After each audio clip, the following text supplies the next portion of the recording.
Jim Breuer coming to the Stanley Theater, and that will be happening on April 26th, which is a Sunday.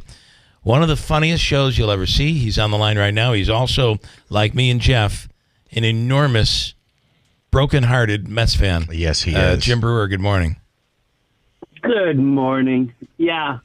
It's like having a family member that's an alcoholic. Every year they say, I'm so much better now. Like, how you Mets do? They're good. They're good. They're improving. They feel good. They look good. And in September, their face is in the dirt. And It's just helping them up, and you're telling people not to videotape. Can you please stop videotaping? Yeah. How long have you been a Mets fan? Since I was a kid. Yeah. And I don't know what happened. I don't know. Because I remember being really young, also watching the Yankees. Right. I remember. Me too. Yeah. I remember watching Roy White. I mean, we're going back. Yeah, Mickey yeah. Rivers as a kid. Right. And then I'm trying to wonder if my mom's propaganda got into it. Somewhere along the line, it was just like, we will not enjoy the Yankees from this moment on. Yeah. And so I don't know what happened, but yeah. Well, at least 73 is 73. Wow. Well, I was actually at Game 7 in 1986, and a game that I drove all the way from here down to Shea Stadium in the pouring rain, and I'm like, they're going to play this game. They're going to play this game. We pull into the parking lot, and the game rains out. So I had to go all the way back home, do my show the next morning on Monday morning, then drove all the way back down for the Monday night game, and the Mets beat the Red Sox and won it all. We need that to happen. It's got to happen again, Jim. It's got to happen again. Yeah, I don't know, though. I don't know. I don't know. I feel like the gangsters run it all, and they it's almost like the Jets. They signed the contract in '69. Well, you guys, we're going to give it to you, and Joe's going, but you're not allowed to win it for at least 100 years now. Okay. It's done. Yeah, that's, I don't know if we're ever going to see that in our lifetime again. Yeah, I know. Well, I think we get Alonso. Maybe we get Diaz back. I sure hope so. We'll see. So go ahead. What were you going to say? No, Jim, go. I was going to say you were kind of skeptical about the Mets returning, and you said the gangsters kind of control it. It's funny. I watched your special. I've watched your 2021 special. Somebody had to say it probably 20 times. I know the punchlines. I know the jokes. I still laugh hilariously every single time I watch it. But it seems like that whole era, that COVID time, and that special kind of turned you very skeptical of what people say, what the common thought is of our own government. Were you always that way, or was it COVID that turned you? Honestly, I was always that way. I was that way probably late 90s at SNL, and then 9/11, it really heightened me. But then you kind of, you think everyone thinks you're a freak, and you don't really talk about it a lot. And I would talk about Hollywood stuff and feel like, oh, you're just jealous. Or you're like, yeah, okay, I'm jealous. Yeah. But then COVID for me, that really put things in perspective as far as who will march along what the TV and radio tells them, and who will at least take a couple steps back and go, whoa, what's going on here? Because when you emotionally detach, for me, when you emotionally detach from anything on television, from any of your favorite, I'm Republican, I'm Democrat, whatever the label is, it's so much easier when you don't emotionally attach yourself to a team or a label, and you just look at things for what they are. Because when you're, like, for instance, if your kid comes home and your kid's like, oh my God, this kid at school is such a jerk, and then I eventually got in trouble, and it wasn't my fault, that you're emotionally attached to your kid. So of course you're going to defend them no matter what. I remember the Mets when Jose Reyes came back. he hit his wife or he did something. Because I love Jose Reyes, because I love the Mets, my first initial reaction was like, whoa, whoa, whoa, whoa. Right. Maybe she was a little lippy. And I don't mean that. Right. That's what happens. Correct. I'm making a point where it's a good point. Not attached, and you go, if that was my daughter or my sister, or there would be no. It had nothing to do with the Mets or whatever. That's a man. That's a moral code, and I think us as a society have attached ourselves to blind faith to things we know absolutely nothing about unless the TV and everyone tells us. Yeah. So that was a heightened awareness, and since that moment, I won't turn back. It's like once you really see that, I'm not gonna lie, it was also tough to go through because it broke up families. It broke up a lot of it. People that I thought were very strong, smart, and could think. I saw them collapse at the way. I saw where, like, hey, if war breaks out, I see who throws in the white flag. I see who emoji just do as they say. I saw exactly who's going to do what, and I don't blame anyone, but I do think we're at the point now where it wasn't fun for me to go through that stage. It wasn't fun for me to, but now I'm like, you know what? My whole life, I felt like we only got one shot at this lifetime.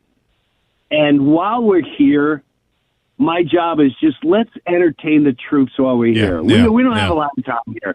So let's just try to get through this together. And that's what this tour is more of. Let's find the things that bring us together. Right. No politics, no religion, no whatever, and find the belly laughing funny, which I've been working on, and I'm pretty excited about it. And then I feel like that's what everyone needs right now. Yeah. We're speaking with the one and only Jim Breuer, in my opinion, one of the funniest comedians you will ever see. The show comes to the Stanley April 26th. Of course, Jim was on Saturday Night Live. He's been doing comedy for years. Everybody thinks he's always high. He's clean as can be. And you have the ability, though, Jim, to be able to, without going into the gutter, you're able to tell a story like, I don't know anyone else in the world who can tell a story like you. And it's so hilarious because we're all sitting there making the comparison, you to what we went through at some point in our lives. And it's incredible. It really is. This show, you have to be at this show. I enjoyed doing that. And I have to say it was the years of Opie and Anthony back in New York. And Opie would always go, Breuer, listen, I love your stand-up.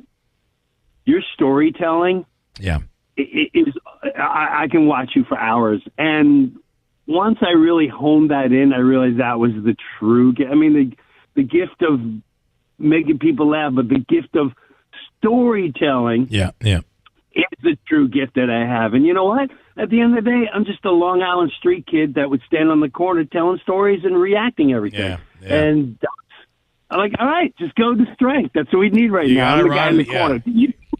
You know, go with what got you there. Somebody's asking, and I'm not doing this, and I won't do this. Asking, do that bit that's so funny. Do that. I'm sure you hate that, but if you could just for a moment talk about Chris Farley and that story when he once called you and asked if it was funny. Yeah. That video's going crazy right now. Well, Chris. And that's another thing that I've learned through life.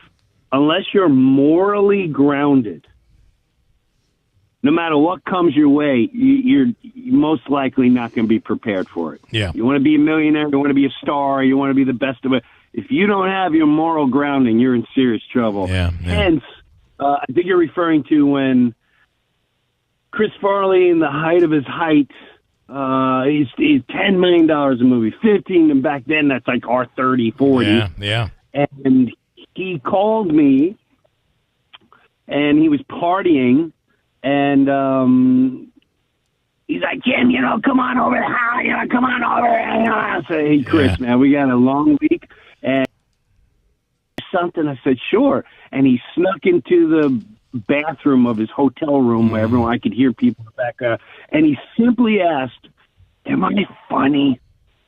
And he was dead serious. Yeah. So what are you talking about? He's like, am I funny, or am I just a fat, stupid guy?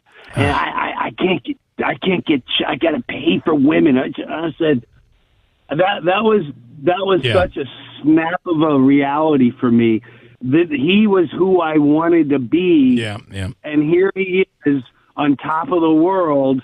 Everyone looks up to him, and he's questioning his existence. Yeah. He's questioning his talent.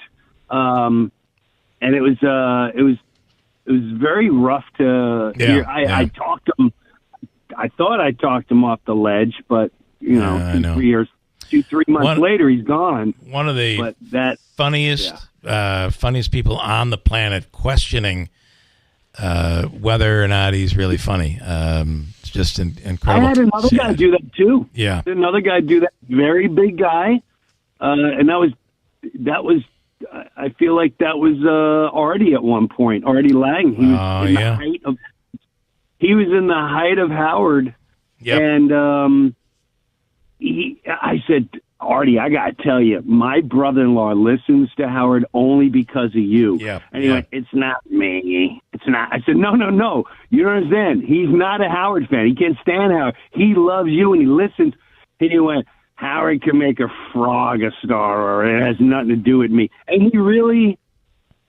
He had zero confidence in himself, and that just, we don't know who we're looking at. We don't know the star that you look up to, or you don't know what they're really going through or what they really think. You think they're like, we're the best, but you don't. I mean, here's two big examples at the time, and both are questioning their existence in life. Yeah. It's mind-boggling.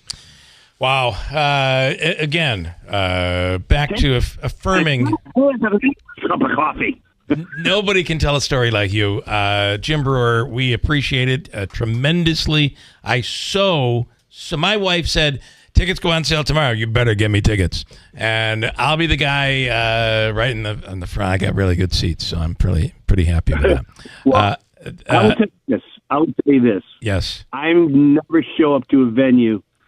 I don't show up to be funny. I show up to absolutely destroy that place, and I'm going to destroy that place. I'm going to destroy Utica. I know you will. I'm going to enjoy it with every single moment. And I'll see you then. All right, make sure you reach out. Thank you so much. Take care, Jim. Jim Breuer. So funny. You will walk away saying that is the funniest man I have ever seen in my life. He is tremendous. And by the way, you'll get into it. You'll if you don't know, look him up and yeah, you're going to want Jim Breuer, though. You and I saw him at Turning Stone several years ago. Yeah.